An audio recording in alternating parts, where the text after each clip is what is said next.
In 2005, this man owned private jets, a Formula One team, the world's biggest yacht, and an airline painted in his favorite color, red.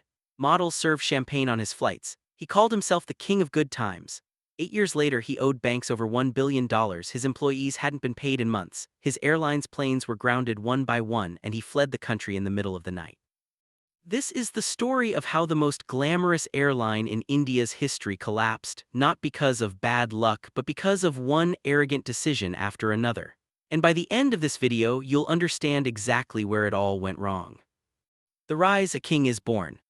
In the early 2000s, Indian aviation was boring.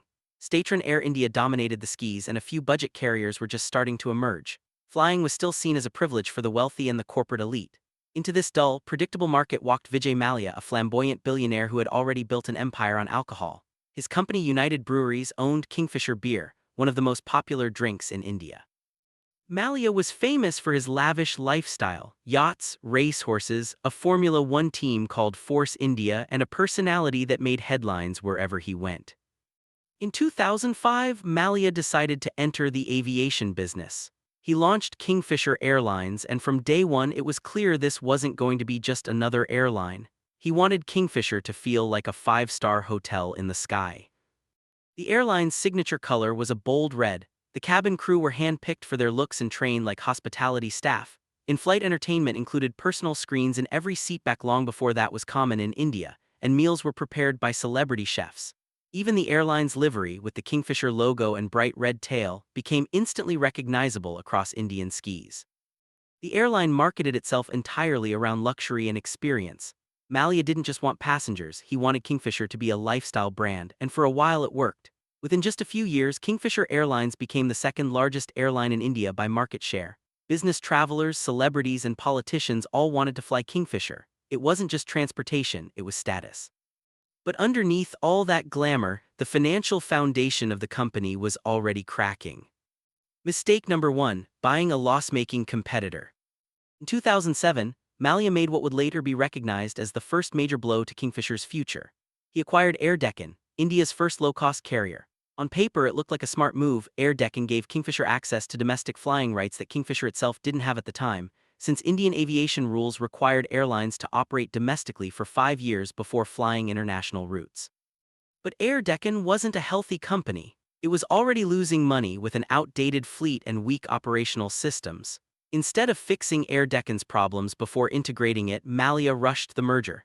He renamed it Kingfisher Red and tried to run it as a budget arm alongside the luxury Kingfisher brand. This created a fundamental identity crisis. Kingfisher was trying to be two completely different things at once: a premium full-service luxury carrier and a no-frills budget airline, under the same company, often using overlapping infrastructure but with completely different cost structures and target customers. The airline that was built around exclusivity and glamour was now also trying to compete on rock-bottom prices. The math simply didn't work.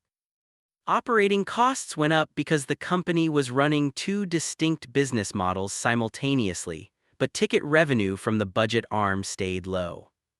Within a couple of years, the financial strain of this hybrid model started showing in the balance sheets. Losses began piling up. But instead of stepping back and rethinking the strategy, Mallya pushed forward, confident that the brand's prestige would eventually carry the company through. Mistake number 2: CHASING international expansion too fast. By 2008, with the 5-year domestic rule fulfilled, Kingfisher set its sights on international expansion. Mallya wanted Kingfisher to compete with global giants like Emirates and Singapore Airlines. He ordered a fleet of wide-body Airbus A330 and A340 aircraft, expensive, fuel-hungry planes meant for long-haul international routes to places like London. The problem was timing. The global financial crisis hit in 2008, just as Kingfisher was making this expensive expansion push. Fuel prices spiked dramatically that year, and then the world economy crashed, causing air travel demand to plummet. Airlines around the world were cutting capacity and grounding planes. Kingfisher instead was doing the opposite, expanding into new international routes with enormous fixed costs at the worst possible economic moment. The London route in particular became a financial disaster. The flights were expensive to operate and rarely filled to capacity. Mallya had bet on global prestige, but the global economy wasn't cooperating. Combined with the existing strain from the Air Deccan merger, Kingfisher's debt began to spiral. By 2008, the airline had already accumulated losses in the hundreds of crores of rupees, and that number kept climbing every single year after. Despite mounting losses, Mallya refused to scale back the airline's image. The free-flowing service, the celebrity branding, the luxury experience, all of it continued, even as the company bled money behind the scenes. To outsiders, Kingfisher still looked like a thriving symbol of success. Internally, it was already sinking. Mistake number 3, borrowing instead of fixing the business. Rather than restructuring the airline's fundamentally broken business model, Mallya chose the easier path, borrowing money. Indian banks, eager to be associated with one of the country's most high-profile businessmen, extended massive loans to Kingfisher Airlines. State-run banks like the State Bank of India led a consortium of more than a dozen lenders who poured thousands of crores of rupees into keeping the airline afloat. This is where Kingfisher's story shifts from a struggling business to a financial scandal. Banks gave loans against questionable collateral, including, controversially, the Kingfisher brand name itself, which was valued at an inflated figure to justify the size of the loans. Instead of using these funds to restructure operations, cut unprofitable routes, or right-size the fleet, the money was used to plug ongoing operational losses, essentially borrowing just to survive month to month, a pattern that never addresses the root cause of a failing business. Year after year, Kingfisher's losses grew, and year after year, more loans were sanctioned to cover them. By 2010, Kingfisher's total debt had crossed several thousand crores of rupees. The airline was now in a debt trap. It needed new loans just to pay interest on old loans, let alone fund actual operations. This is one of the clearest financial lessons in Kingfisher's collapse. When a business model is broken, more debt doesn't fix the problem, it just delays the consequences and makes them far more severe when they finally arrive. Meanwhile, Mallya's personal lifestyle showed no signs of belt-tightening.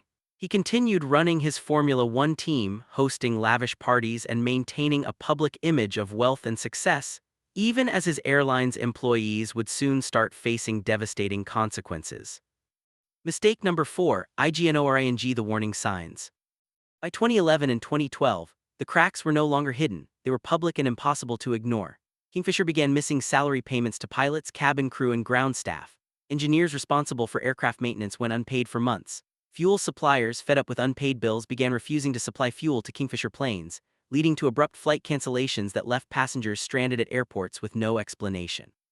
Pilots, increasingly worried about both their unpaid salaries and the financial instability of the company they were flying for, started resigning in large numbers. Some pilots reportedly even staged protests demanding months of unpaid wages. The airline's on-time performance collapsed, and its reputation, once built on luxury and reliability, was now defined by chaos and uncertainty. The Indian aviation regulator, the Directorate General of Civil Aviation, began closely monitoring Kingfisher's operations due to safety and operational concerns tied to the financial crisis. Aircraft started getting grounded not because of mechanical issues, but because lease payments weren't being made to aircraft lessors, who began repossessing planes one by one. By the end of 2011, Kingfisher's fleet had shrunk dramatically from its peak. This was the moment where decisive action could have potentially saved at least part of the business: a drastic restructuring, selling off assets, scaling down to a smaller, sustainable operation, or bringing in outside investors with real operational control. Instead, Mallya continued seeking more loans and government intervention, treating the crisis as a temporary cash flow problem rather than what it actually was: a fundamentally broken business model that had been papered over with debt for years. The final collapse. In October 2012, the Indian aviation regulator suspended Kingfisher Airlines' flying license after the airline failed to submit a satisfactory revival plan. By this point, Kingfisher hadn't operated a single flight in months. The airline that once symbolized luxury and ambition in Indian skies had gone completely silent. The human cost was staggering. Over 1,000 employees, pilots, cabin crew, ground staff, engineers were left without jobs and in many cases without months or even years of unpaid salaries. Some employees reportedly faced severe financial hardship, with stories emerging of staff struggling to support their families after going unpaid for extended periods. It was a stark and painful contrast to the airline's glamorous public image. Banks, meanwhile, were left holding a debt pile of more than 9,000 crore rupees, roughly over $1 billion, that Kingfisher had no way of repaying. The consortium of lenders, led by the State Bank of India, eventually declared Mallya and his companies as willful defaulters, a serious classification reserved for borrowers who have the capacity to repay debt but deliberately choose not to. In 2016, facing mounting legal pressure and loan recovery proceedings, Vijay Mallya left India for the United Kingdom. Indian authorities subsequently sought his extradition to face charges related to loan default and alleged fraud connected to the Kingfisher collapse. The case has remained in legal proceedings in the UK for years, with Mallya contesting extradition. The lessons behind the collapse.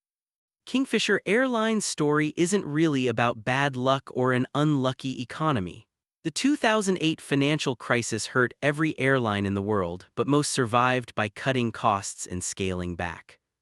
Kingfisher's downfall came from a series of avoidable decisions: merging with a financially troubled competitor without fixing its underlying issues, expanding internationally with expensive aircraft at the worst possible economic moment, treating debt as a permanent solution to an operational problem instead of a temporary bridge, and prioritizing brand image and lifestyle over the financial discipline a struggling business desperately needed. Perhaps most importantly, the story is a reminder of how dangerous it is for any business, no matter how prestigious or well-branded, to ignore warning signs when they first appear. Every stage of Kingfisher's collapse had visible red flags years before the final shutdown: rising losses, unpaid suppliers, increasing debt loads. Each of these were signals that could have prompted a course correction. Instead, the response at every stage was the same: borrow more, expand the image, and hope the problem would somehow resolve itself. In the end, Kingfisher Airlines didn't fail because the idea was bad. India's aviation market today is massive, and a well-run premium airline could absolutely thrive in this country. Kingfisher failed because the business behind the brand was never built to survive contact with reality. The red planes stopped flying, the unpaid employees were left to rebuild their lives, and the man who once called himself the king of good times became instead one of India's most infamous symbols of corporate financial collapse. A cautionary tale that business schools and finance YouTubers alike still return to, more than a decade later, as one of the clearest examples of how image without financial discipline eventually comes crashing down.